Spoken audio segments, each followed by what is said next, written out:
Hare Krishna. Dhanyavad Shri Prabhupada. Hare Krishna Mataji, Dhanyavad Pranam Shri Prabhupada ki Jai Guru Mata Shri Jai from Charlotte.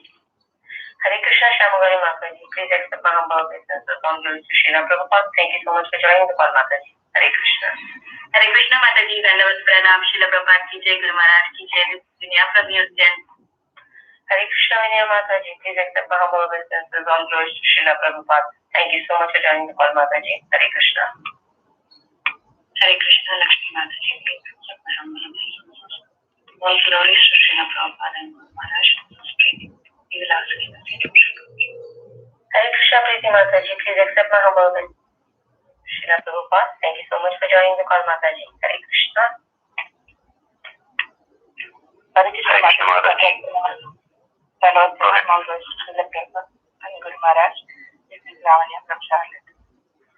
Hare Krishna Lavanya Mataji, please accept my humble obeisances. All glories to Srila Prabhupada. Thank you so much for joining the call, Mataji. Hare Krishna. Hare Krishna Mataji, this Radha Damodar Das and Mahatma Maya Devidasi from Austin, Texas. Please accept your humble obeisances. All glories to Srila Gurudev, all glories to Srila Prabhupada, all glories to all the assembled devotees. Hare Krishna. Hare Krishna Anil Prabhu and Maya Mataji, please accept my humble obeisances. All glories to Srila Prabhupada. Thank you so much for joining the call, Prabhuji and Mataji. Hare Krishna.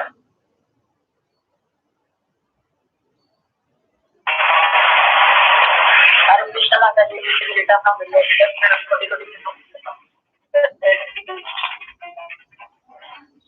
Hare Krishna Rita Mataji, please accept my humble obeisances. All glories to Srila Prabhupada. Thank you so much for joining the call, Mataji. Hare Krishna.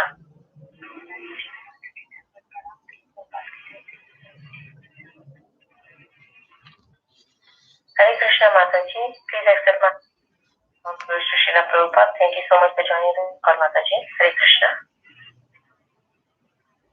Hare Krishna Mataji, all glories to Srila Prabhupada and Guru Mataji. My humble obeisances to you and all the devotees. This is Krishna Kumari from Bharat. Hare Krishna Krishna Kumari Mataji, please accept my humble obeisances. All glories to Srila Prabhupada. Thank you so much for joining the call, Mataji. Hare Krishna.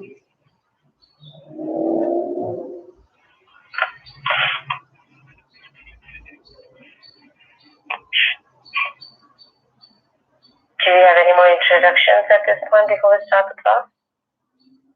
Hare Krishna Mataji, this is Venkatesh from Indianapolis. Please accept my humble obeisances. All glory to Srila Prabhupada. Hare Krishna Mataji. Hare Krishna Venkatesh Prabhuji, please accept my humble obeisances. All glory to Srila Prabhupada. Thank you so much for joining the call, Prabhuji. Hare Krishna. Hare Krishna Mataji, this is Dhir Govindas from New Jersey. Please accept my humble obeisances. All glory to Srila Prabhupada, Guru Gaurang and all the devotees. Hare Krishna, Hare Prabhuji, please accept my humble obeisances. All glory to Srila Prabhupada. Thank you so much for joining the call, Prabhuji. Hare Krishna. Hare Krishna. Hare Krishna Mataji, all glory to Srila Prabhupada and Guru. This is Radhika from Bali. Hare Krishna, Radhika Mataji, please accept my humble obeisances. All glory to Srila Prabhupada. Thank you so much for joining the call, Mataji. Hare Krishna.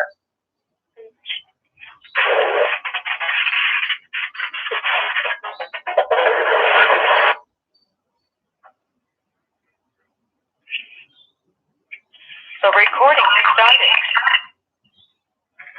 So once again, welcome to Bhakti Sangha Japa conference call. Today we are extremely fortunate and excited to have His Grace Mukunda Datta Prabhuji here with us. And Prabhuji will be enlightening us by walking us through Srimad Bani Rahi. The person you are on to get have put your call on. onwards. But before we start the class, I would like to give a brief introduction about our today's speaker, His Grace Mukunda Datta Prabhuji. So yeah, we say that be ready to be mesmerized. His Grace Mukunda Datta Prabhuji is an initiated disciple of His Divine Grace Bhaktivedanta Swami Prabhupada. Deeply impressed by the science of Krishna Bhakti, he joined ISKCON movement some 40 years ago, having received formal training in North Indian classical music and well versed with Bengali style of kirtan. His bhajans and kirtans have the potency to transport the conditioned souls to the transcendental world of Guru Vrindavan. He has also contributed many Sanskrit and vernacular hymns to our Gaudiya Vaishnava Sampradaya. Currently, he serves as a Sanskrit or English translator and editor for the Bhaktivedanta Book Trust BBT. He has also served as a member of Shastric Advisory Council to the ISKCON GBC. Being a Sanskrit Pandit, he has done many English editors of Sanskrit works like Prabhumangal, Thakur's Govind Damodar Stota, Gopi Purana Dhanas, Bhagavatam. He is presently working on editing Bhagavad Sandarbha and Satyavali. He is currently living in Vrindavan with his wife, Srimati Dasi. Mukunda Prabhu travels worldwide, enthralling the audience with his heart-rending bhajans, and Sadhu Sangha 2019 was no exception. He is a rare combination of the virtue of humility, piousness, compassion, and Krishna Bhakti. Bhakti Sangha Japa group is extremely honored to have him in our conference call today. So be ready to be mesmerized. Having said that, Hare Krishna Prabhuji, Danvat Pranam, all glories to Srila Prabhupada. Thank you so much for giving us this opportunity to value the time and association this morning. Without further ado, I will hand over the call to you. Hare Krishna. Thank you. Hare Krishna, Dandavat Jai Shri Prabhupada.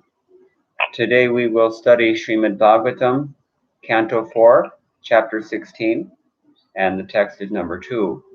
This continues the praise of King Prithu by the professional reciters. And I will just recite the Mangalacharana first and then the verse and translation, and we can discuss the purport.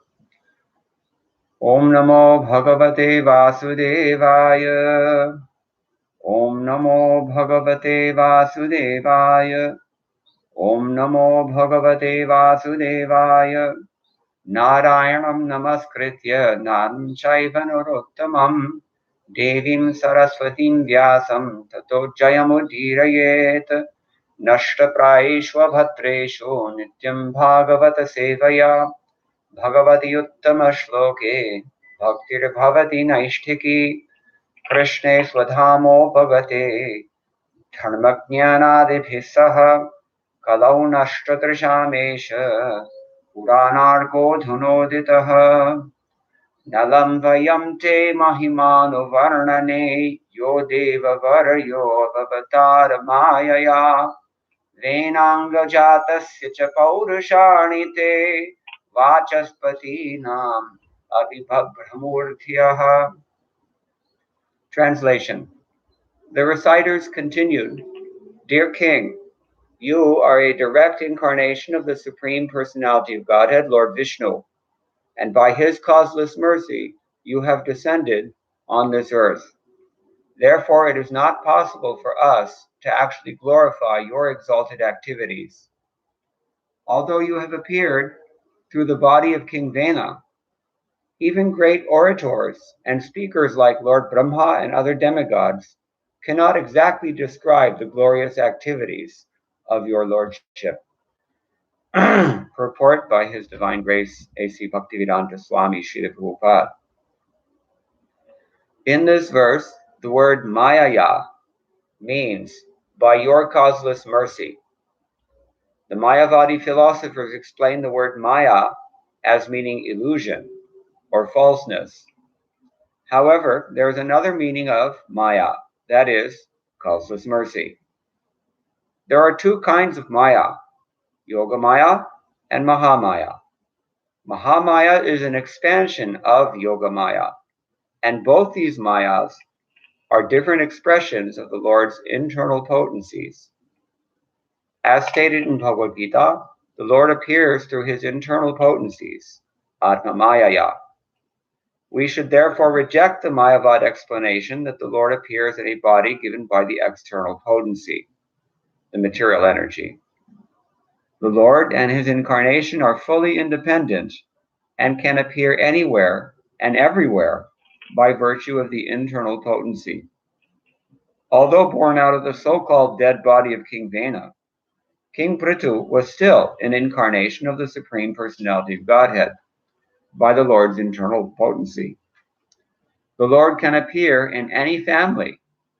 Sometimes he appears as a fish incarnation, Matsya Avatara, or a boar incarnation, Varaha Avatara. Thus the Lord is completely free and independent to appear anywhere and everywhere by his internal potency. It is stated that Ananta, an incarnation of the Lord who has unlimited mouths, cannot reach the end of his glorification of the Lord, although Ananta has been describing the Lord since time immemorial. So what to speak of demigods like Lord Brahma, Lord Shiva, and others? It is said that the Lord is Shiva Virinchinutam, always worshipped by demigods like Lord Shiva and Brahma. If the demigods cannot find adequate language to express the glories of the Lord, then what to speak of others? Consequently, reciters like the Sutta and Magadha felt inadequate to speak about King Prithu. By glorifying the Lord with exalted verses, one becomes purified. Although we are unable to offer prayers to the Lord in an adequate fashion, our duty is to make the attempt in order to purify ourselves. It is not that we should stop our glorification because demigods like Lord Brahma and Lord Shiva cannot adequately glorify the Lord. Rather, as stated by Prahlad Maharaj, everyone should glorify the Lord according to his own ability.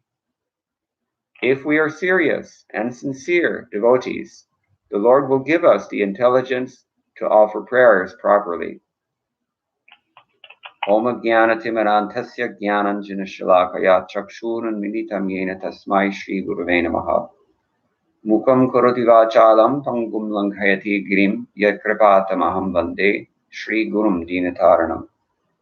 Vanchakalpatarubhyascha Kripasindhubhya evacha Patitanam Pavanebhyo Vaishnavebhyo Namo Namah. Jai Shri Krishna Chaitanya Prabhu Nityananda Shri Advaita Gadadhara Shivasadi Gaur Bhakta Vrinda. Hare Krishna, Krishna Krishna, Hare Hare, Hare Rama, Rama Rama, Hare Hare. In general, I find it helpful to enrich our appreciation of what Srila Prabhupada has said in any given verse of the Srimad Bhagavatam or any of the other Shastras that he's translated. It's helpful to review what our predecessor acharyas have said before Srila Prabhupada.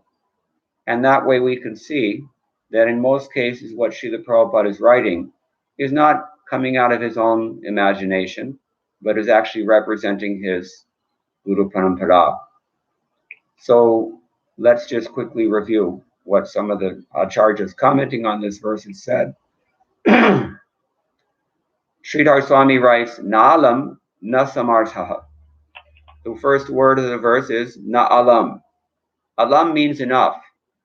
And Na'alam means it's not enough. In other words, our ability to glorify the Lord, Te Mahima Anuvarnane, it's insufficient. Na samartha, we're unable. The word yo here refers to Prithu Maharaj, of course. And Sridhar Swami adds something very interesting here. He says, Avatareshwapi asya adhityamahu. They're saying that even among all the avatars, this Prithu Maharaj is more. So that's a problematic statement in some ways. And at least one of the acharyas has addressed this, that when we hear the words asya adhikyam, his greatness is even more, then he says what that indicates is that what we should understand is that because Maharaj Prithu is an amsha of the Lord, and particularly because he is empowered incarnation by the Lord with the function of Adi Rajatva. Adi Rajatma means to be the paradigmatic king. And what does the Supreme King do? Sarva Vritti Sampadana Prayukta. He is engaged in affecting the success of all the occupations of all living entities. So, in this sense, we should take it that what Sridhar Swami says, that Prithu Maharaj is more than the other incarnations, we should understand that it means he's more than the other incarnations in this specific sense, in terms of acting as the ideal king, because not every incarnation does that. Vamanadeva did not act as the ideal king, and others don't act in that capacity as well. So that's one thing. And then he says, Venus yangat jatasya te paurushani prati avitarkyataya brahmadinamapi dhiyobabhramuho. He's just reiterating that even the demigods such as Lord Brahma and others, even their intelligence is bewildered when it comes to trying to apply any kind of argument to the wonderful activities of Maharaj Prithu. Wonderful activities here in this verse means Paurushani, courageous activities, manly activities, literally. So he adds this, and then he explains how is this so. Punarvayam tadvarnane samartha bhavema. So then what is the question of ourselves? If even Brahma and others are unable to glorify the Lord adequately, then where is the question of ourselves being able to do this? The Jiva Goswami doesn't comment on this verse, but Srila Vishwanath Chakravarti Thakur, aside from reiterating points made by Sridhar Swami, also adds very interesting point, which Srila Prabhupada begins his purport with. Mayaya. Mayaya has several meanings. Maya, the word Maya means several things. We generally refer to Maya as illusion because we're very much concerned with illusion. So, but Maya also can be Yoga Maya, Srila Prabhupada says, the Lord's internal potency. And it can be that function of the Lord's internal potency that conditions the rebellious souls. That's called Mahamaya, the material energy. But he emphasizes Srila Vishwanath's Srila Vishwanath Chakravarti Pad's gloss of the word Mayaya as Kripaya. Maya means Kripa, mercy. That is accepted by other acharyas as well. Srila Vijayadwaj Tirtha, for example, from the Madhva Sampradaya, he glosses this term Mayaya as Bhaktanu Kampechaya, out of his desire, compassionate desire to show kindness to his devotees. So Maya means Yoga Maya, Maya can mean Mahamaya, and Maya can mean mercy as well. The Mayavadis, they prefer only the idea that Maya means Mahamaya. They say that when the Lord comes to this world, he comes in an ordinary material body just like we do. But that's not an acceptable proposition because there are other options to interpret the word Maya. Yoga Maya, and Srila Prabhupada quotes immediately from Bhagavad Gita to back up that interpretation.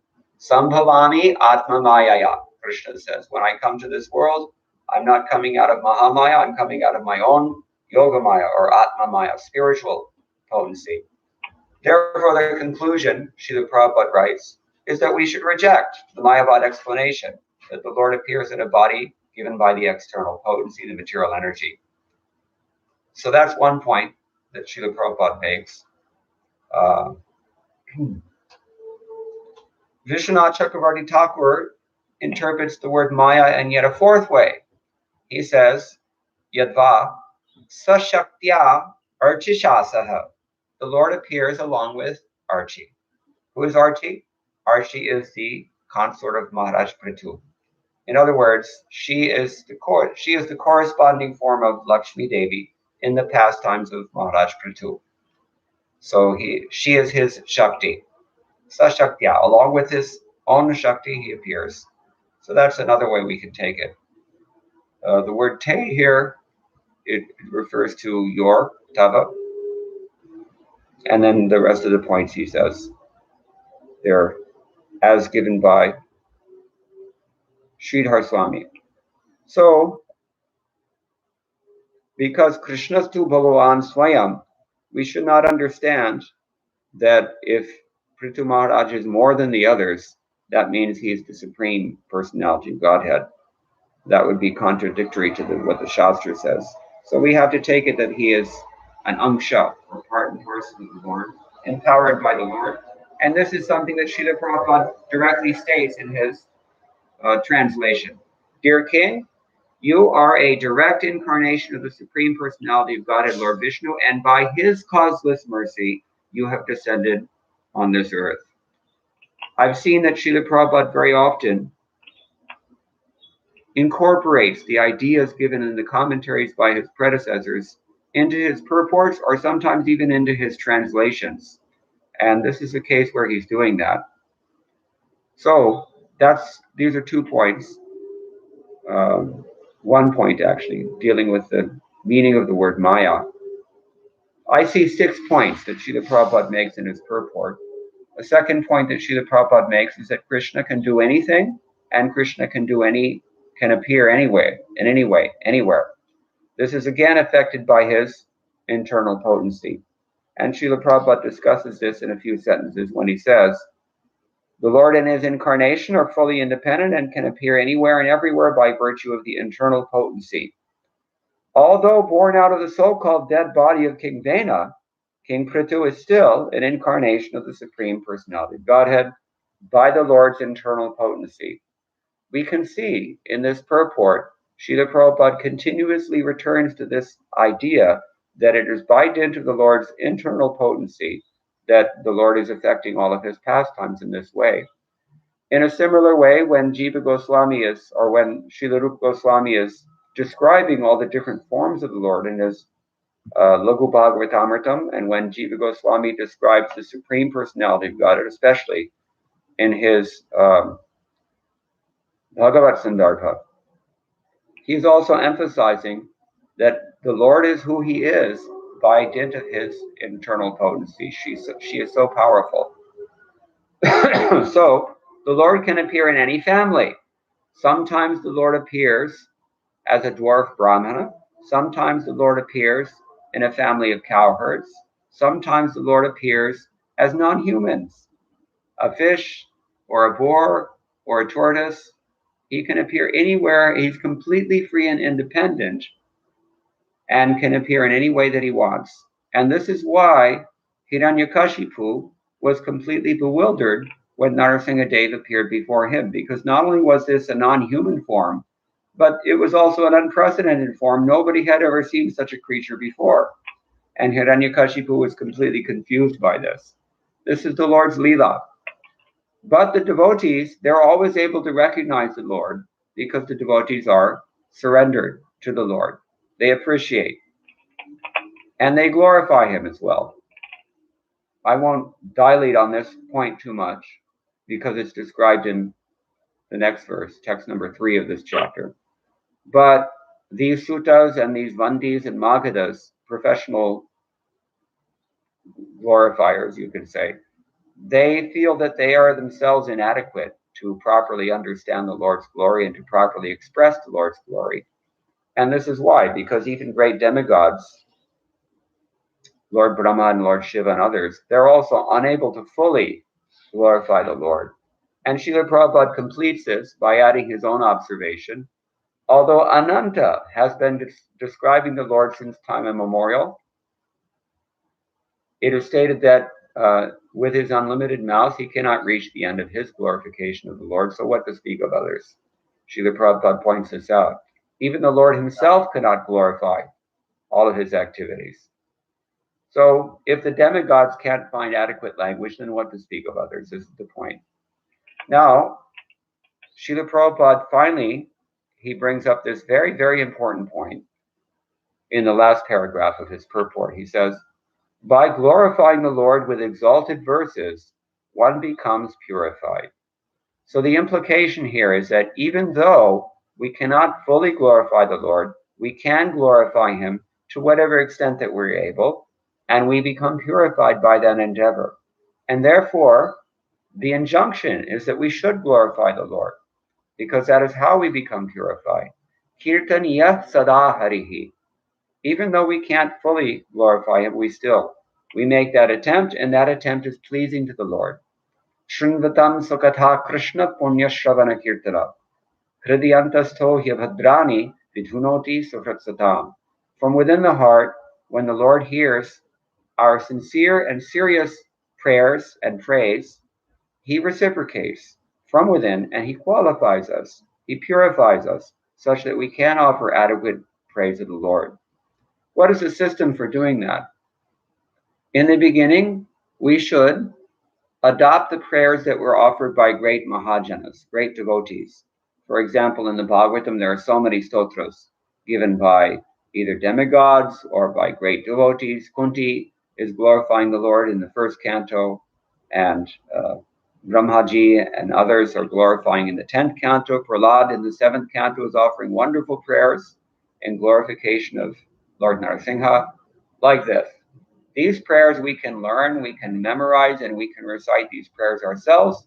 And in that way, we can gradually approach the level of qualification of those who have actually glorified the Lord properly. But another thing we can note here is that just as Prithu Maharaj, out of his humility, did not feel that he was not situated, he didn't deserve the praise that was being offered by these professional praisers. Similarly, these suttas and magadas themselves also felt unqualified to glorify the Lord, and they're expressing that in the next verse. So I'll leave that point. But the take-home message from this is that when we perform our duty, we become empowered. It qualifies what? It purifies us. Just like Krishna Katha, especially Krishna Kathas, because that's the point of this verse. When we glorify the Lord despite our disqualifications, then we can be properly situated in devotional service. Maybe we cannot be perfectly situated as glorifiers of the Lord, but we can be perfectly situated as pure devotees, which means devotees who have no motive and who surrender to the Lord's instructions and follow that instruction. So another principle here which Srila Prabhupada especially encapsulates in his final sentence, periodic sentence of this purport. If we are serious and sincere devotees, the Lord will give us the intelligence to offer prayers properly. How many things can you pack into one sentence only? Srila Prabhupada is so careful about the way that he writes these books. Now, there's a few points in this sentence. First of all, if we comb through Srila Prabhupada's letters and his conversations, but especially his correspondence with disciples and followers, we will find that again and again and again and again, Srila Prabhupada emphasizes two qualifications that devotees have to have in order to advance in Krishna consciousness. One, he says, you have to be serious. The other one, you have to be sincere. And one disciple asked Srila Prabhupada on at least one occasion, what does it mean to be serious and sincere? And Prabhupada said, it means that you're serious. You have to do whatever it takes to perform your duty if you're serious and sincere about performing your duty. And we know from the Chatushloki Bhagavad Gita, this is one of the principles that Krishna mentions. Tesham satati yuktanam bhajatam priti purvakam dadami buddhi yogam tam yena mam upayanti te. I give them the intelligence when they surrender to me in all sincerity and in all seriousness. And from within the heart, I purify them. This is again the same principle that we've heard from 1st Canto, Chapter 2. We hear it again in the 11th Canto. Pungsam kalikritan doshan dravya deshatma sambhavan sarvan hariti chittastho bhagavan purushottama. The Lord who is situated in one's heart, Purushottama, he purifies us from within the heart of three kinds of flaws that are very characteristic of this Kali Yuga. What are those three kinds of flaws? Kalikritan dosha, dravya sambhava dosha. We're working with faulty facilities. In this age, nothing is pure, everything is flawed. It's always a problem of some sort. So the Lord will overcome, or he will correct that flaw. He will nullify that flaw. Another kind of flaw that we're dealing with, desha sambhava dosha. We may be in an environment that is not conducive to Krishna consciousness. Certainly, that is the environment in this material world. Not conducive to Krishna consciousness because this world is full of cold hearts and empty brains, and everyone is envious of Krishna to one degree or another. It's not good association. The social environment, the culture that is created by that association, it's all antithetical to Krishna consciousness, which impacts our ability to become Krishna conscious. We should be sensitive to this fact. We are, in fact, infected by our surroundings, by our association. As Krishna says in Bhagavad Gita, Sangat sanjayate kamaha. Our desires are precipitated largely by the associations that we keep. So what are we associating with? Most of the time that we have to introspect. And a devotee's duty, in addition to trying to glorify the Lord, is to mold his life in such a way that his spiritual association is maximized and his mundane association is minimized. This is, throughout our Shastras, we find this principle emphasized. For example, Srila Rupa Goswami in his Upadeshamrita, he says that Sangha Tyagat, by giving up mundane association, one's bhakti will be facilitated. And similarly, by accepting the positive association, sato vritte, one's devotional service will be facilitated. He covers both bases, positively and negatively. We should give up mundane association. We should accept sadhu sangha, and then we can advance and overcome the natural infection of Maya that must result from a contaminated environment. So that's desha sambhava dosha. And finally, a third category of flaw that characterizes Kali Yuga is atma sambhava dosha. We're bringing things with us from our own past in the form of our own what we call samskaras, or psychological residue from whatever experiences we've had in the past. We may have good samskars or we may have bad samskars, but in any case, we have samskars. We have some sort of predisposition or some sort of trajectory that has been determined by our own past activities. And we're impelled by that nature or swabhava to act in a certain way. So if we are sinful and we develop kusamskars or bad samskars, then we're going to be inclined towards sinful activity. We will find Krishna consciousness to be unpalatable. We will have difficulties of every sort trying to become Krishna conscious. And if instead we carefully monitor our association so that we're associated with auspicious things and auspicious persons, then we can develop susamskars, good samskars, which make the practice of Krishna consciousness easy. You cannot get Krishna consciousness simply from good karma, but good karma is extremely helpful in facilitating your practice of Krishna consciousness. So, fortunately for us, all three of these categories of flaws, faulty elements or facilities, faulty environment, or faults within ourselves, they're all wiped clean by Bhagavan Purushottama, who's very pleased to see from within our hearts this person is seriously and sincerely making an attempt to glorify me, even though he's factually unable to do so, even though I'm factually unable to do so in my expansion as Ananta. So that's a very, very important point. Even if one is incapable, one must continue his duty, and Krishna will help. God helps those who help themselves. So this is applicable not only to this process of glorifying the Lord, but in fact, if we think about it, we really can't do anything. If in the morning we wake up and go to the office and we remember how to tie our shoes, that is actually only Bhagavan's grace, because there's really no reason why we should remember except karma or Krishna's mercy. Therefore, we find in the Dharma Shastra, there's one interesting verse. Prataha prabodhito Vishno Hrishikeshena yatvaya. He says, my dear Lord Hrishikesh, controller of my senses, thank you for waking me up. Because if you don't have Krishna's mercy, no matter how long and how loud your alarm clock rings, it will not have any effect.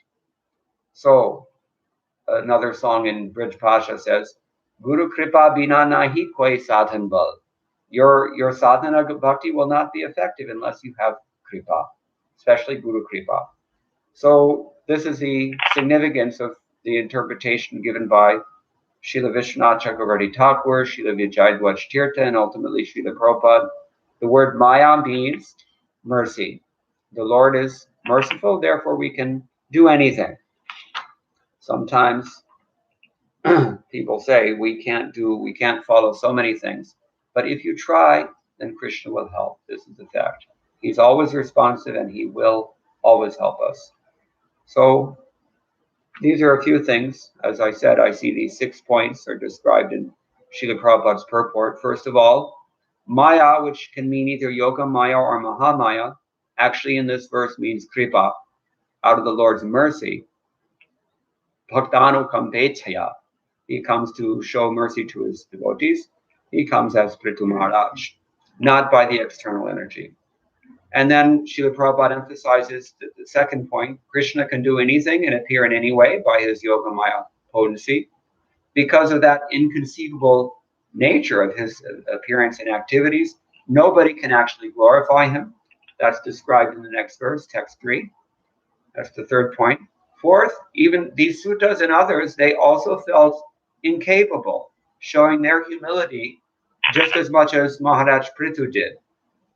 And then fifth, our doing our duty purifies us, just as doing Krishna Katha purifies us. And the principle behind that, number 6, is that even if we are incapable, we must continue to try, because that effort pleases Krishna. And when Krishna is pleased by our sincere and serious efforts, he will help. And he will empower us to do whatever is necessary, just as he empowered Prithu Maharaj to act as the Adi Raja, the original king of this world, the supreme king, we can say, in this world. So I'm going to stop here, but if anyone has any questions or any comments, we can discuss it further.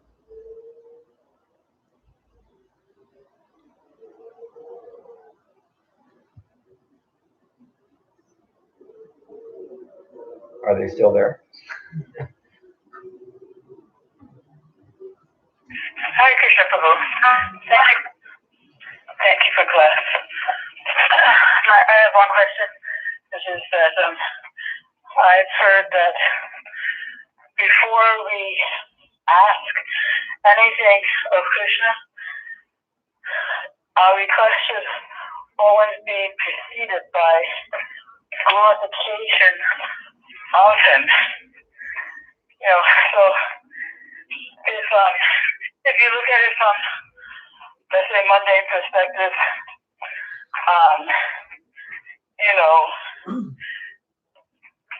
well, let me put it this way. In the mundane world, people like to be flattered, and that gives incentive for them to give you what they want.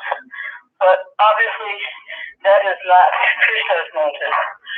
So can you explain why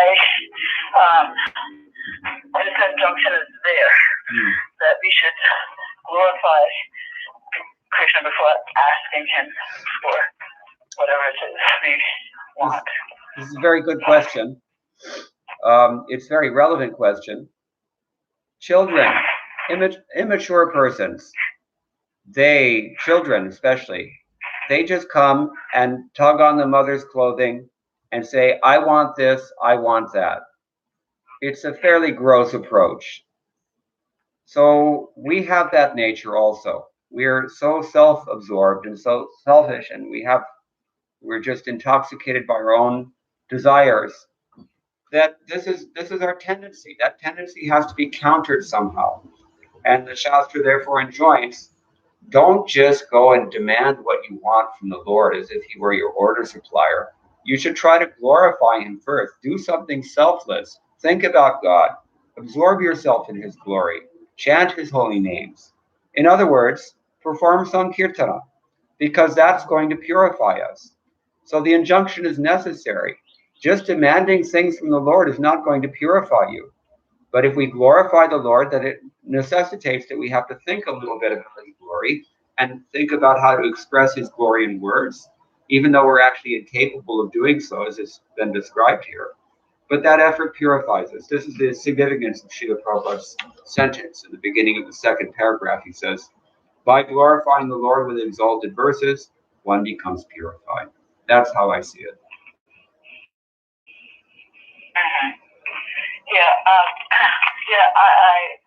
I accept that and agree with it. I was just also wondering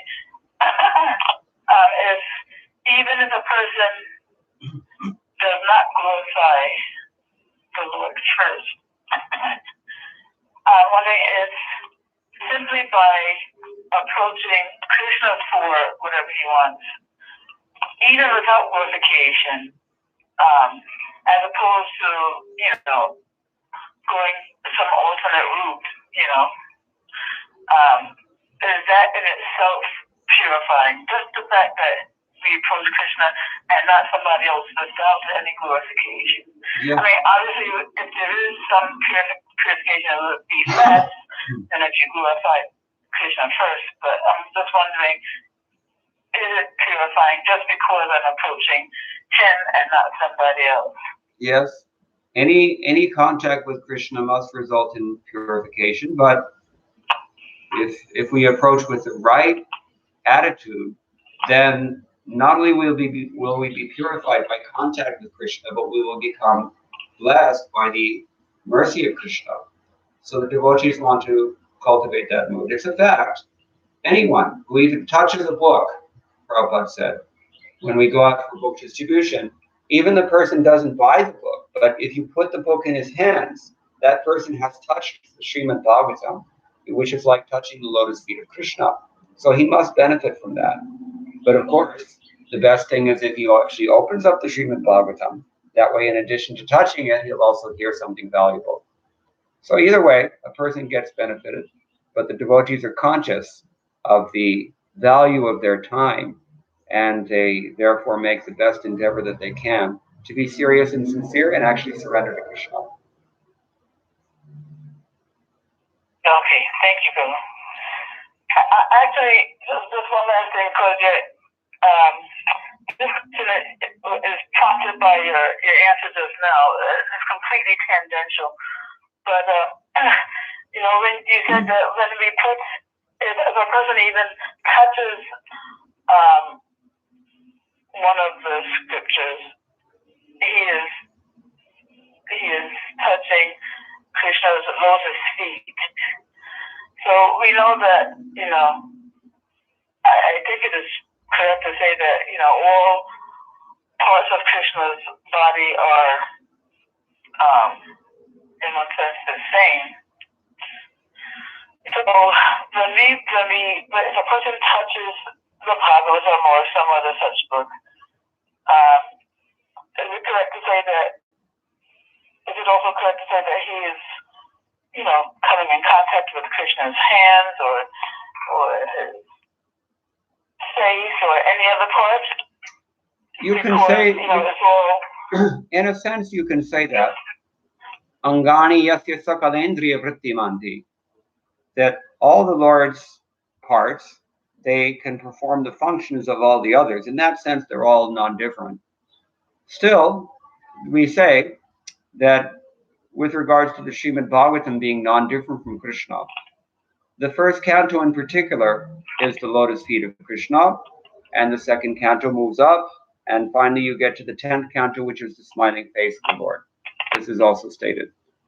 So in the beginning, we emphasize the first canto, just as when we take darshan, first of all, we want to look at the Lord's lotus feet. That's the proper etiquette. And then we can see the rest of his transcendental form. Okay. Thank you, Bill. Thank you so much, this was very, very nice and wonderful explanation of the points. My question is not on the topic. Is it okay to ask? Okay. So this is regarding the move that we see in Srila Prabhupada's disciples. So many of the disciples, like as you were saying yourself, had very little personal association. But we see that all of you have developed deep commitment to serve him. And through various trials and tribulations, you make that serving the spiritual master as the ultimate goal of life. And we can see we are very fortunate to see such examples as yourself doing that. So if you would like to share the secret of what is that's driving all of you to be so committed, so that we can also imbibe that qualities of service. Well, I mean, at least in my own case, I can't really say that I'm very committed. I haven't really done anything significant. And I can say I'm here. I'm still here. That much I've accomplished. But in general, great devotees in our movement and Srila Prabhupada's disciples. For example, Vaisheshika Prabhu, he's doing such wonderful service to ensure that Srila Prabhupada's books are distributed far and wide throughout this world. And I can relate to his example because my connection with Srila Prabhupada has always been based in his books. It was started by his books. And I never had very much personal association with him. So I've always been sustained by his books and inspired by his books. And in fact, he wrote his books for that purpose. Vaisheshika, I think, even more than me, has studied Srila Prabhupada's books so seriously. And it shows in everything that he says, and it shows in everything that he does. So, as Srila Prabhupada said himself, books are the basis. of this preaching mission. And whatever good qualities we find in the devotees, any devotees, including Srila Prabhupada's direct disciples, it has to be based on his books. Those persons who emphasize hearing seriously and sincerely, as we described already, those persons who hear in this way from Srila Prabhupada's books, they develop Vaishnava qualities, they develop dedication, they ultimately develop pure devotional service, and they go back to Godhead, because everything is in Srila Prabhupada's books. I like to emphasize this fact, which Srila Prabhupada also mentions in 4th Canto, chapter 22, text number, well, the verse that Vaisheshika spoke from at Sadhu Sangha. Srila Prabhupada's purport is emphasizing the fact that there are many editions of Bhagavad Gita, but they never produce one single devotee. But this particular edition of Bhagavad Gita, as it is by Srila Prabhupada, has produced hundreds and thousands of devotees and continues to do so, even nearly half a century after his departure. So that means that there is some special potency in these books. And the fact that there's special potency in these books means that we all can take advantage of it. It's not that we have to have Prabhupada's association directly, or that we have to be initiated by him, or that there's any great secret. But Prabhupada said, I live forever through my books. And if we want his association, if we want to advance and gain the mercy of a pure devotee, then he's available in his books. This is my view. I'm pretty sure it's shared by almost everyone, but this is my personal experience, which is why I can say this so confidently. I hope that's okay. Thank you so much, Prabhuji. Hare Krishna.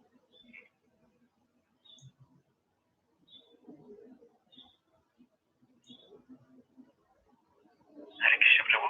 Thank you very much, Prabhu. Especially, I appreciated that how you related what Prabhupada is sharing in the purport is also coming from the previous acharyas.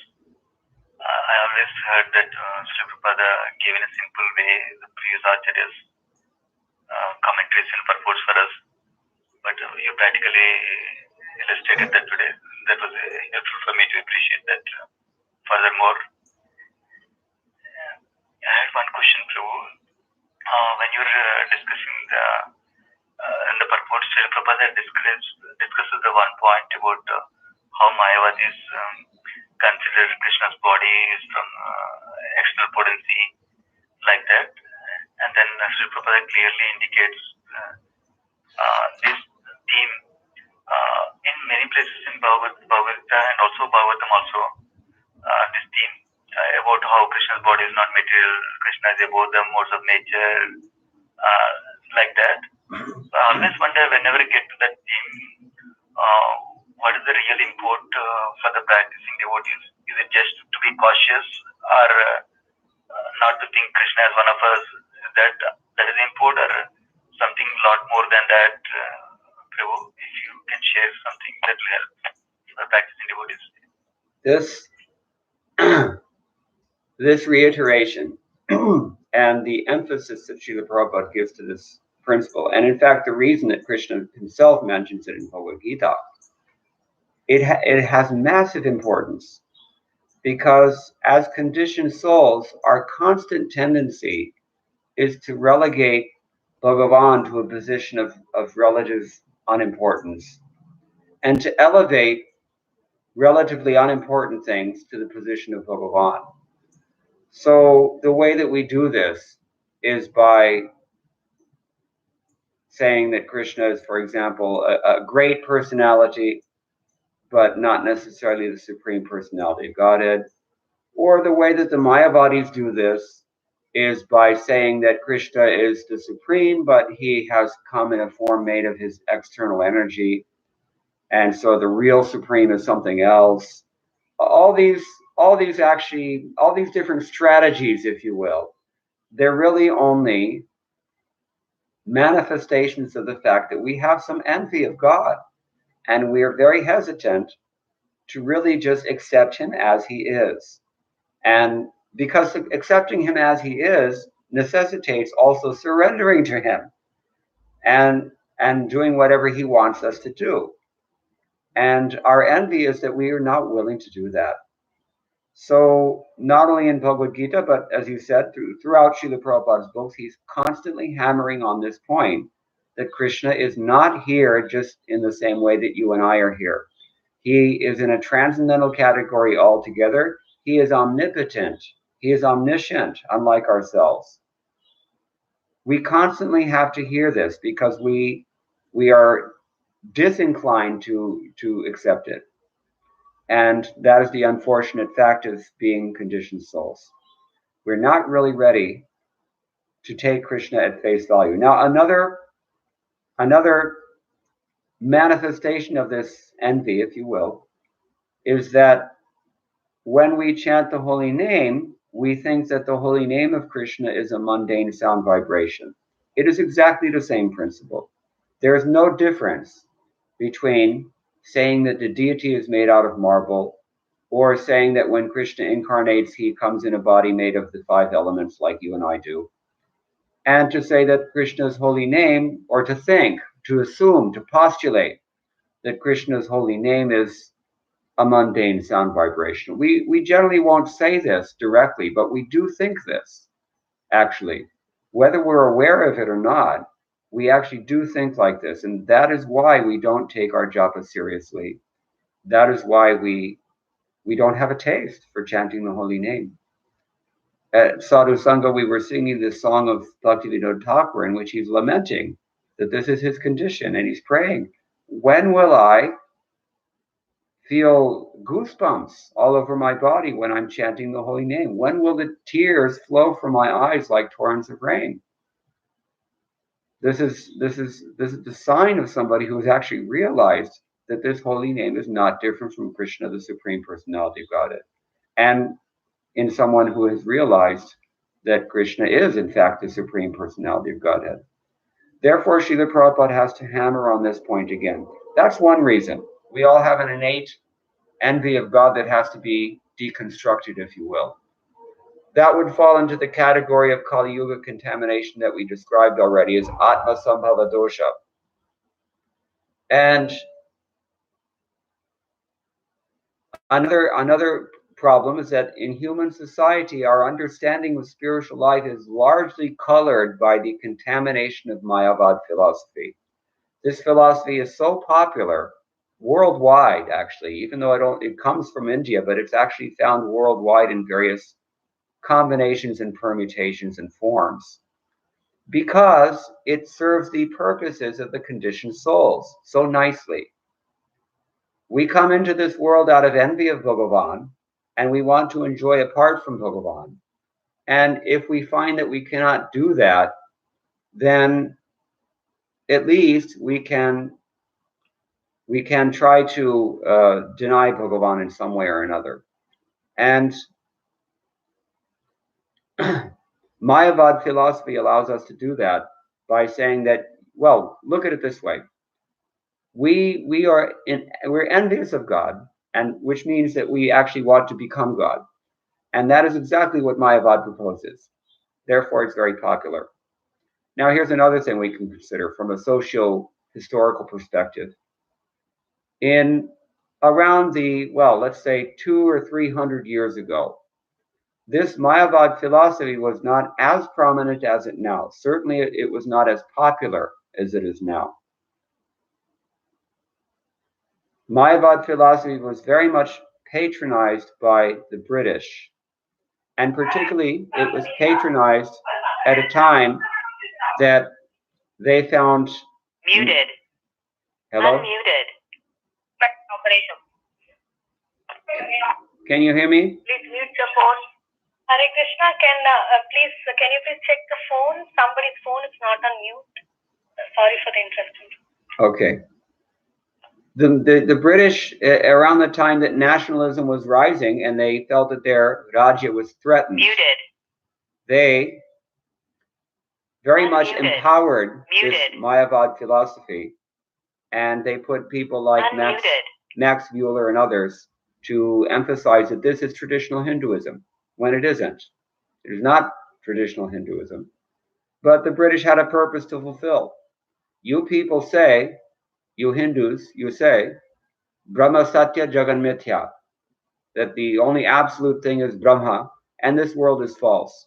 So since this world is false, and since your preeminent Acharya, Shankaracharya, says this, therefore you should just leave this world. You should concern yourself with meditation, and let us rule your country for you, because we don't say that it's false. So that's another thing to consider.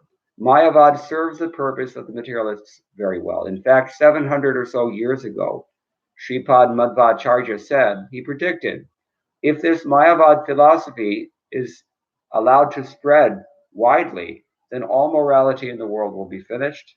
And I think everyone will agree that compared to this world 700 years ago, mostly the morality is shockingly debased. So this is a result of Mayavad philosophy. It is so pernicious. And for that reason, Srila Prabhupada also is constantly hammering on it. So these are a few things to consider. I hope that's okay. Yes, it's true. Thank you so much, Bill.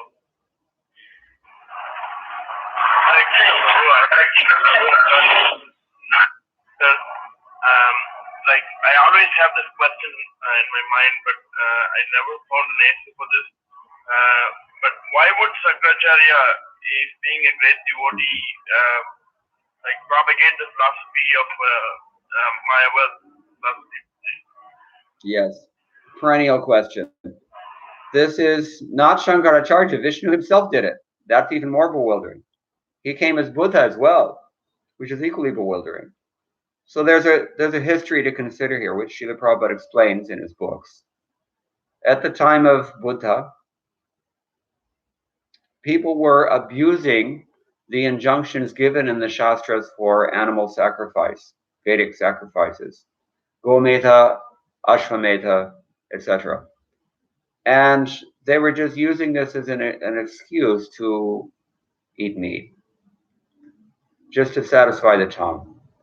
And one of the purposes of Buddha coming, who is actually an incarnation of Vishnu according to the Shastras, was to stop this violent activity and sinful activity. And he felt that in that time, place, and circumstance, because time, place, and circumstance always have to be considered, he felt that in that social milieu, it was necessary to deny the authority of the Vedas altogether. And he did that. Buddha preached an atheistic philosophy that rejected the Vedas altogether. Therefore, it's called Gnostic. Gnostic means they don't accept the authority of the Vedas. Now, the question can be extended. Why would Vishnu do that? So we've explained that, he found that there was no other way to get people to stop killing animals rampantly in the name of sacrifice. And so he did that. But he was not unmindful or irresponsible. He saw that it had done some damage. And so he instructed one of his great devotees, Lord Shiva, you come and somehow or other come into this world and somehow or other restore people's faith in the Vedic literatures. Probably the way that you have to do that is by interpreting the Vedas in such a way that they resemble Buddhism, to which people are already accustomed in this subcontinent at that time. And so that's what Shankaracharya did. According to the Puranas, he preached what it says is prachannam bodham, a kind of a veiled form of Buddhism, in which he accepted the authority of the Vedas, but he interpreted those Vedas in such a way as to make the absolute truth appear to be impersonal, which is very similar to Voidists.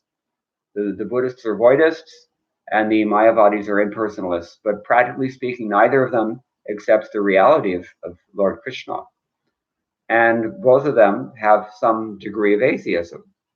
So after Shankaracharya at least accomplished this goal of restoring people's faith in the Vedas, then Bhagavan sent so many acharyas in succession, one after another, beginning with beginning with Vishnu Swami actually, and then Ramanujacharya, and of course Madhvacharya, and then later on Nimbarka, Vallabhacharya, and ultimately Chaitanya Mahaprabhu.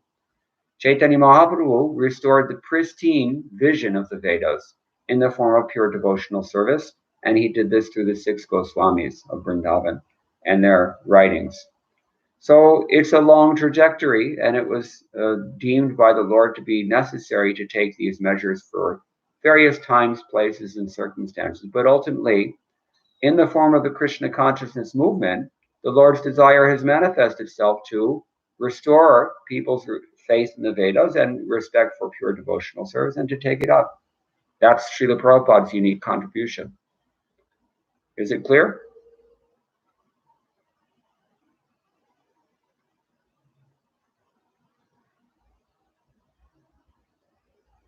Oh, yes, Prabhuji, it's very clear, Prabhuji. Very clear. Thank you, Prabhuji. Thank you. Hare Krishna, Prabhuji.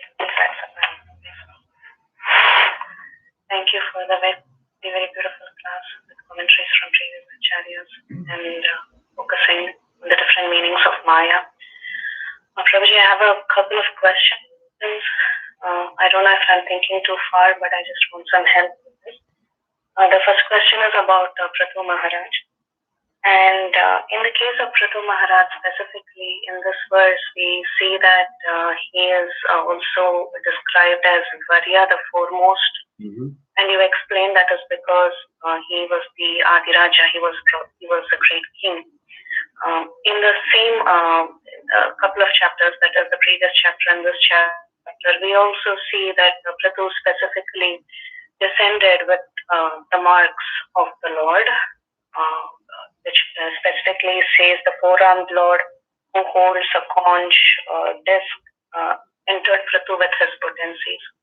So my question here is, in the Bhagavatam, we don't so much see any other Avesha incarnation descending specifically with the forms of Vishnu. Maybe they descend, but specifically it's not mentioned.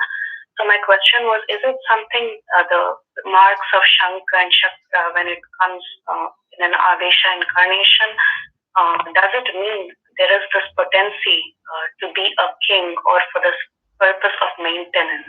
Does it indicate anything like that? That was my specific question. Okay. Actually, Srila Prabhupada writes that it's not only Bhagavan who sometimes manifests these markings, auspicious markings. Other great personalities sometimes also manifest them in greater or lesser degrees. I'm not aware of any statement that says that this indicates the Shakti of a particular Avesha incarnation for the purpose of, Lokapalanam or, maintenance of the world, kingship, like as you described. I'm not aware that there's any such statement. You could review the Lagu Bhagavatamritam of Rupa Goswami, in which all the different avatars and their different classes of forms of the Lord are described in more detail. There may be something there. Otherwise, you could try searching throughout Srila Prabhupada's books, but I'm not aware of any such statement. Prabhuji, the only thing I'm able to right now look up in Lagu Bhagavatamrita, especially there is one verse. It says that also in the Padma Purana, the four-armed Lord who holds a conch and wields a disc entered King Prithu with his potencies. So in the other incarnations, in the previous incarnations that is discussed in Lagu Bhagavatamrita in these few chapters, specifically they don't talk of the four-armed form. There are general statements like Lord Hari invested this potency, like that. But when it comes to this incarnation specifically, there is descriptions about the disc and the conch.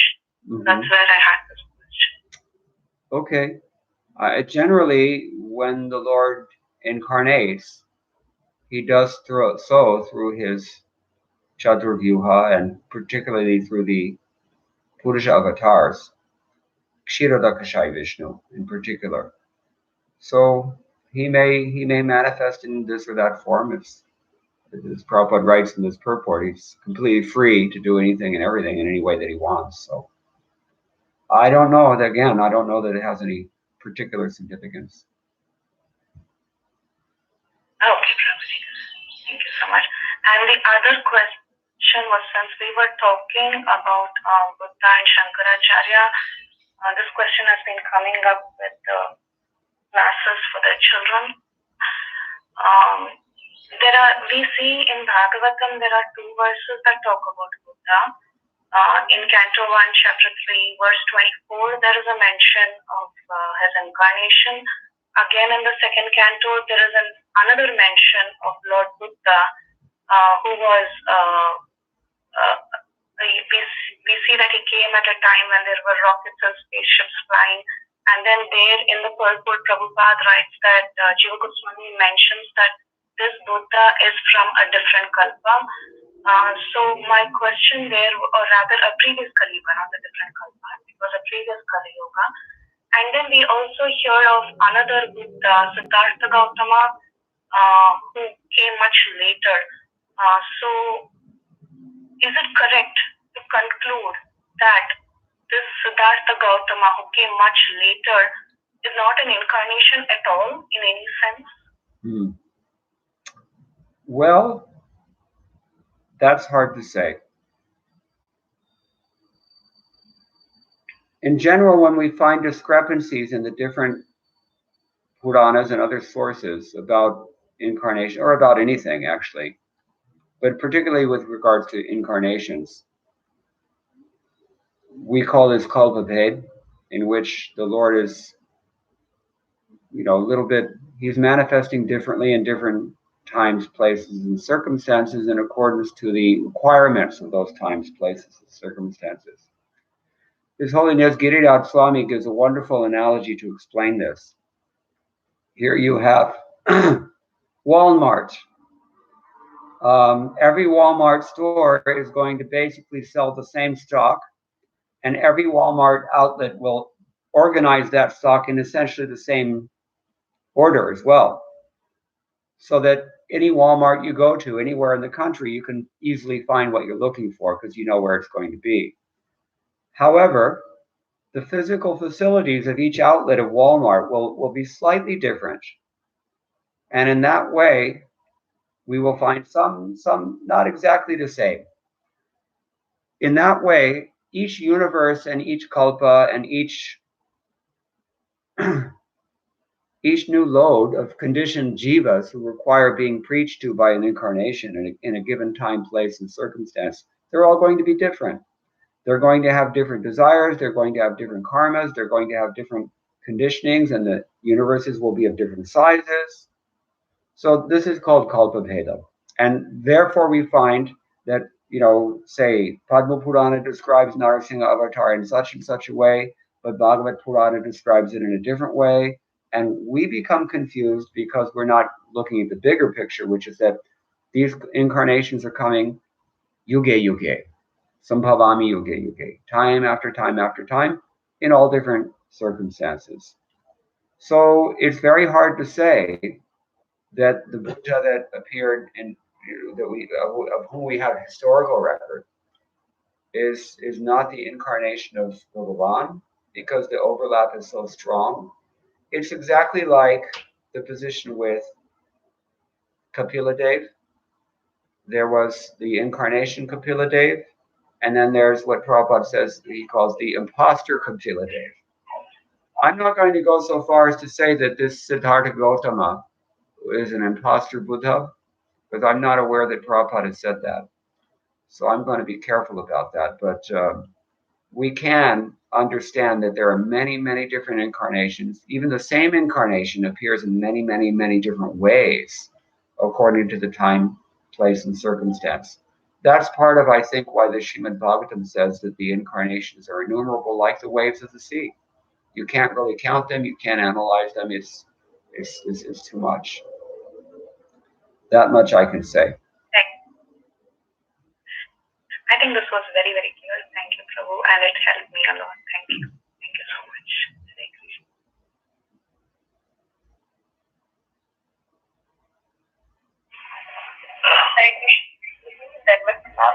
I have a question.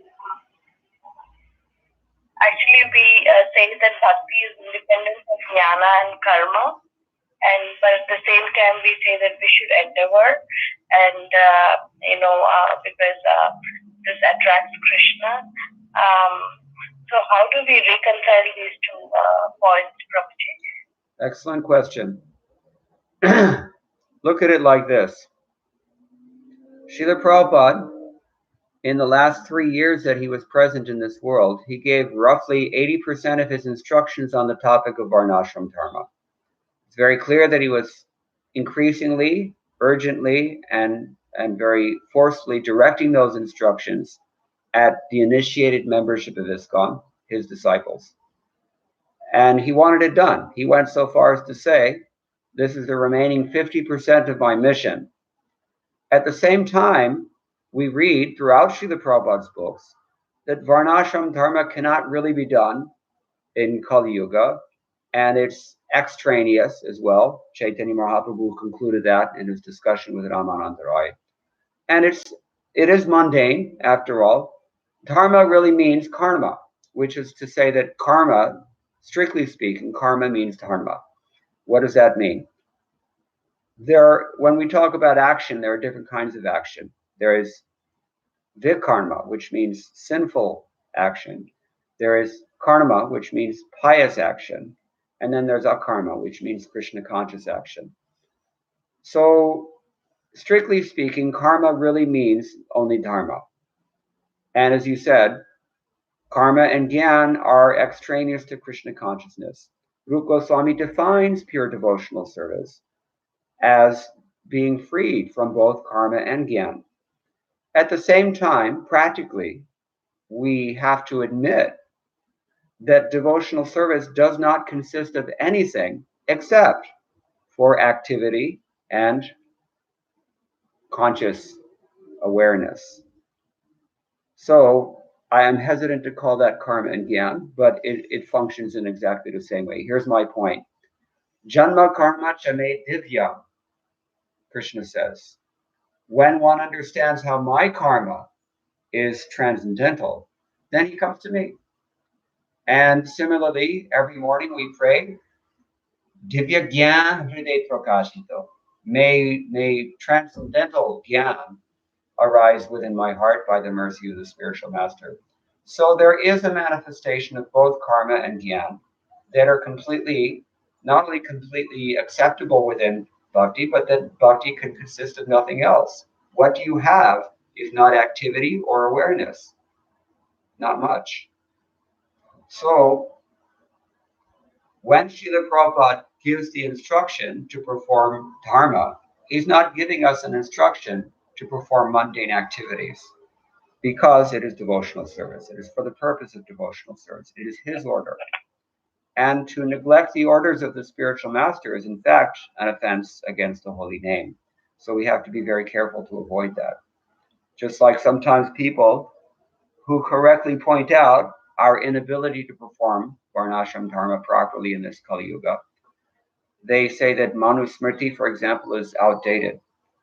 But at the same time, we see that Srila Prabhupada is constantly referring to Manusmriti throughout his books and endorsing Manusmriti. In fact, the Shruti mantra itself, the Taittiriya Aranyaka says, whatever Manu says is medicine. That's a very strong endorsement from the four Vedas themselves. So we have to reconcile, as you said, we have to somehow find a way to reconcile these instructions. The way that I see it is Brahmarpanam Brahma Havir Brahmagno Brahmanahutam Brahmaiva Tena Gandivyam Brahma Karma Samadhina. When a person engages in Krishna conscious activity, anything that would have been mundane karma or would have been non-devotional gyan, on the order of the spiritual master only, it becomes transferred. It becomes how shall I say, transformed into bhakti. So it's no longer an extraneous thing because we're working on the order of the spiritual master. This is a very important point. And this is part of the significance of Srila Prabhupada's statement here, that if we are serious and sincere devotees, the Lord will give us the intelligence to offer prayers properly. For that matter, he'll give us the intelligence to do everything else properly. Because if you think about it, we can't do anything. Not just what to speak of gyan or karma, we actually can't do anything except by mercy.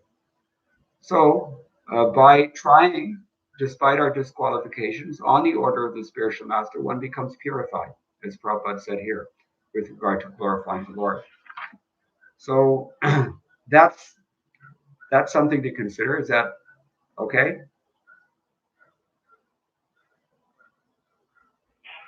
Yes, Prabhuji, wonderful point.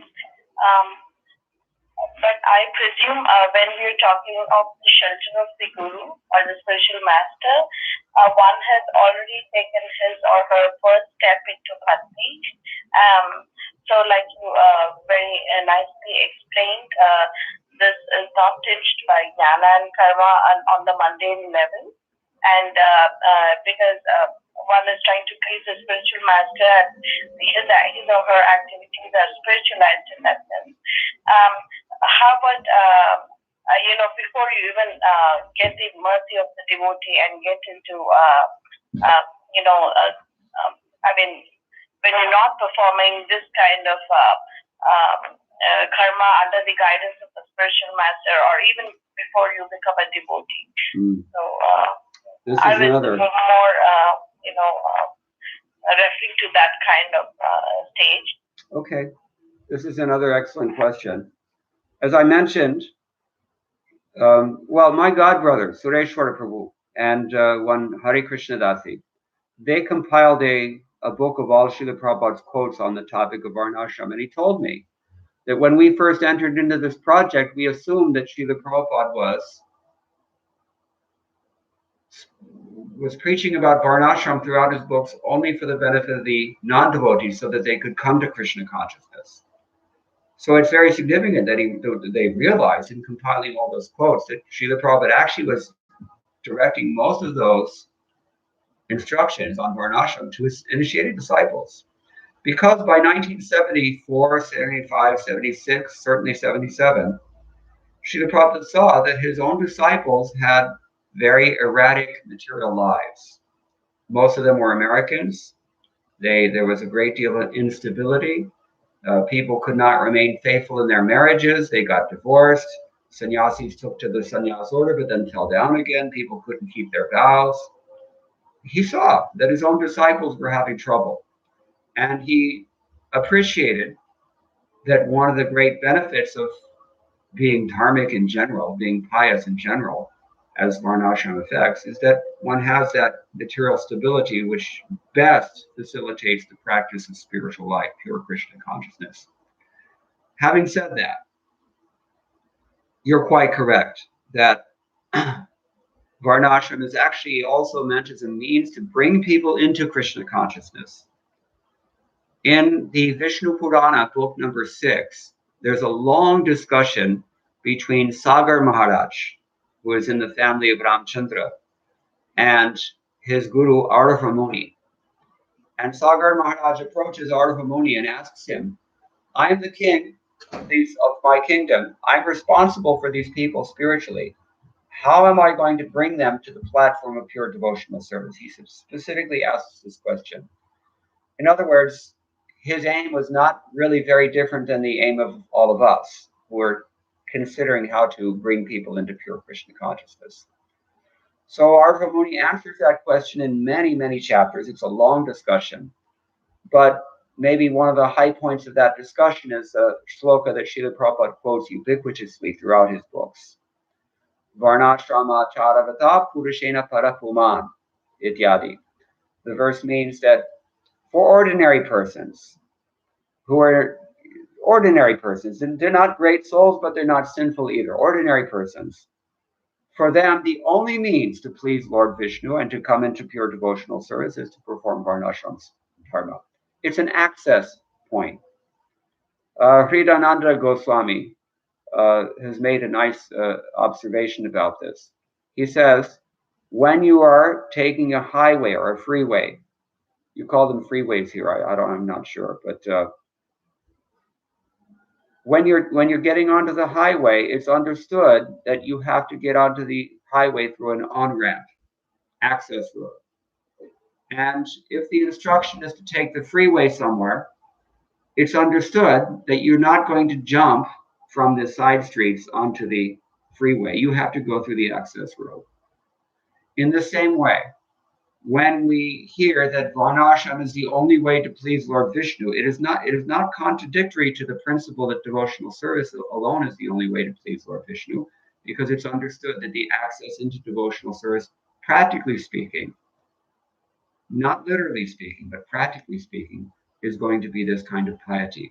The kind of piety that Krishna mentions at the end of chapter 7, when he says in text 28, Yesham twantagatam papam jananam punya karmanam te dvanva moha nirmukta bhajante mantarhavridaha. He says therein that persons who are able to sustain a mature commitment to pure devotional service are persons who are freed from the reactions of past sins, who are beyond the duality, the illusory duality that characterizes material life. And how did they get there? How did they develop that adhikar? By acting piously in previous lives and also in this life. So even for devotees, it has relevance. And as we know, Srila Prabhupada has given this instruction. It's for both. It's for bringing outside people into Krishna consciousness or qualifying them to receive mercy from a pure devotee. And it's also for stabilizing those of us who are trying to practice Krishna consciousness, because you cannot light a fire while pouring water onto it. And there's only two options in material life.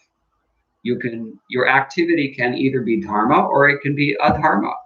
If it is not dharma, which is shastrically enjoined activity, then it's necessarily adharma. This is the definition. So in this way we can reconcile. I hope that's okay. Thank you so much, Prabhu. Actually, I've asked with many senior Vaishnavas and also tried my the same point to be picked up by the passwords and was not able to do it. But by your explanation and your point, finally we have been able to get one big for explaining his opinion. And just because you broached up the topic of varnashrama, if you don't mind, can you please share your views on how it can be implemented in Kali Yuga, or if you think that it is adopting subject matter for Kali? I'm sorry, if you comment now. A third question, an excellent question, a very hard question. I'm going to say this much, that emphasizing Srila Prabhupada's conclusion to today's verse, his purport rather, if we are serious and sincere devotees, the Lord will give us the intelligence accordingly. I would say that at least the first step, which we can do now, we know that we can do it now, is to discuss this like we're doing.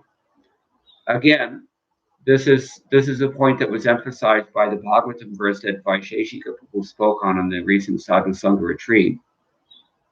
When devotees come together and seriously and sincerely try to discuss what is the purport of the Shastra and try to reconcile, as we've been doing, the apparently contradictory statements and instructions that we find, and they do this sufficiently and authoritatively, then there is conclusion.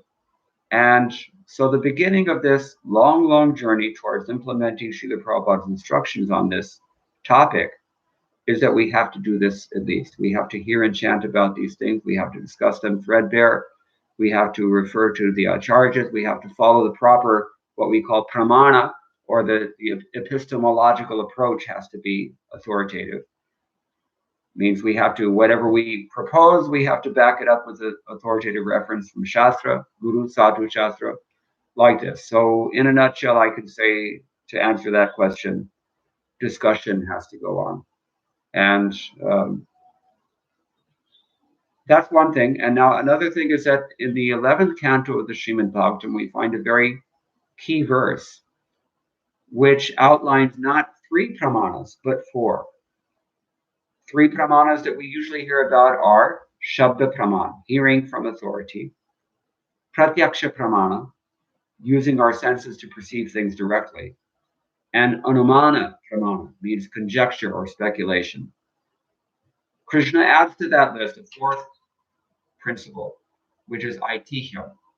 Aitihya means authoritative precedent. In the sense that it's an authoritative precedent, it could be viewed as a subset of Shabda Pramana.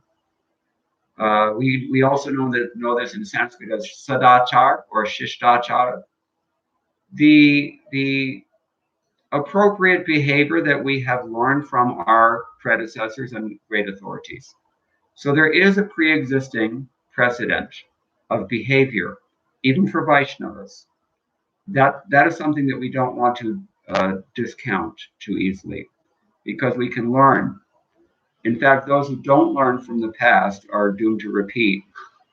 They say those who don't learn from history are doomed to repeat it. So that also gives us a direction. Sometimes the Shastra is unclear. Sometimes even Guru, Sadhu, and Shastra, all three of them, it's still not clear. This is why we have controversies sometimes. Usually the controversies only arise because we're not actually hearing. In 2019, people don't read any books, what to speak of Srila Prabhupada's books. That's a problem. Srila Prabhupada even noted that that was a problem in 1970s. So we have to work on that. That's the main thing, I think. But even understanding what does the Shastra say, what does the Guru Sadhu Shastra conclude, that can be difficult. So when we reference like legal precedent in a court of law, there will be a particular case and the law may not be clear to everyone. So they see what have judges in the past decided about this law, and they respect that. In this way, ITM becomes a very powerful tool for unraveling or resolving Shastric difficulties or anything that's unclear.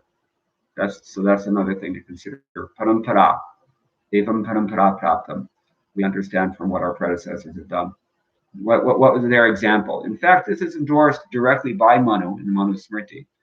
He says that when there's any question of what is dharma and what is not dharma, then the default that will never degrade you is that you do whatever your predecessors ordained as dharma. You follow their example and you will never go down. These are two things that I can say about that. I hope it's helpful.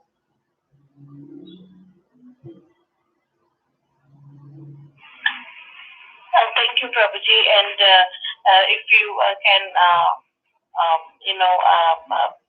clarify, who are these predecessors we are looking up to in, implementing this Varnashma? That would help me a lot too, because like you very rightly said and explained so clearly that sometimes there is this kind of confusion even with Guru Sadhu and Shastra, and we have to go back to the predecessor. So who do you think should we look back to in these cases? Well, certainly, first and foremost is to study Srila Prabhupada, but we're talking about cases in which his intention is maybe not clear to everyone. So we have every member of our Guru Parampara behind Srila Prabhupada, his own spiritual master, Bhaktisiddhanta Saraswati Thakur, or Kishore Das Babaji, Bhaktivinoda Thakur. That's so much wonderful literature. All the way back. We have all of our direct Gaudiya Vaishnava Acharyas. In addition to that, throughout Srila Prabhupada's books, as I've mentioned, Srila Prabhupada also endorses many other Mahajanas and many other authorities, even authorities of the Karma tradition. For example, Yajnavalkya and Manu and others who have written Dharma Shastras. They're endorsed by Srila Prabhupada. That means that we can observe what they say, but that's a little difficult. It requires the input of gurus as well, because there is a great deal of overlap between bhakti and karma, but sometimes they're not exactly. Just like there's a great deal of harmony within both Gyan and bhakti also, but sometimes there is some discrepancy as well. So this requires careful guidance from a self-realized soul as well. But there's enough guidance there. The main problem, as I said, is that we're not hearing. We're just not hearing enough. Is that okay? Thank you so much, Prabhuji, and I apologize for the barrage of Thank you so much. I really appreciate your clear, insights. And thank you very much. Hare Krishna. Prabhuji has to leave. There was a request at this time. Yes. So I also we have to leave. Unfortunately, please forgive us for that. Well, thank you very much again for giving me this opportunity. I appreciate it. Say a few words. Thank you so much, Prabhuji. It was such a wonderful session today. We are really, really grateful to you for the lovely session and look forward to your association again in future. Thank you. We would like to accept, yes, Prabhuji has to go. All glories to Srila Prabhupada. One check out. Let's see, Robin. But if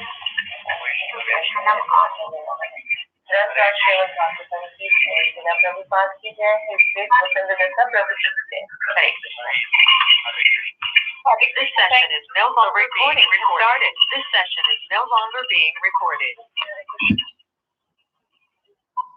Okay. Thank you.